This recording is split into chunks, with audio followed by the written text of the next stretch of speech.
On the 5th take, the horse was like, fuck this! And then, like, Rob was like, oh, like, I'm so sorry. Like, he felt so bad, you know? So then he made sure not to do it after that. But then, like, so then he finally got a take where he didn't whack the horse in the face. But then he, like, made this joke. He was like, let's do one more and I'll make sure to whack you real hard.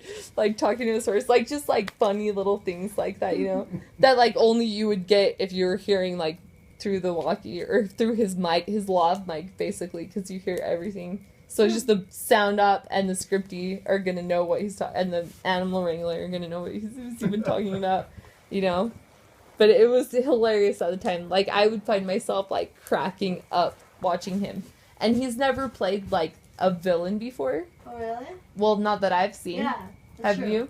Mm. Like, and he's just great. He's perfect as a villain. And he's just fucking hilarious. Like, there are times that in the script, you read the script and it's not funny. Yeah.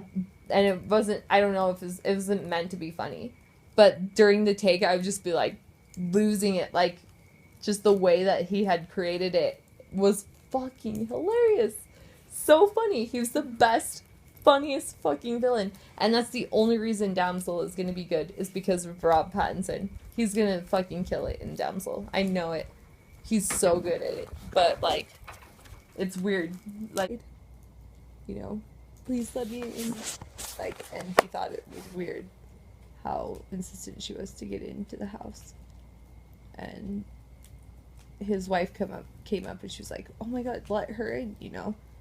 But he, like, had to shove her aside. He was like, no, hold on. Something. Like, he couldn't say that in front of the kid.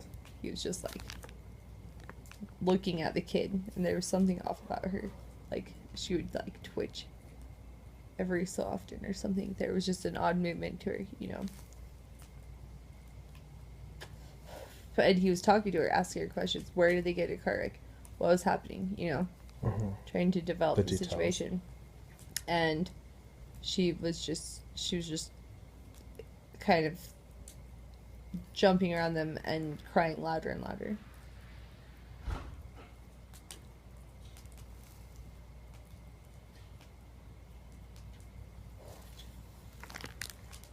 And it became to the point that she started to become hysterical.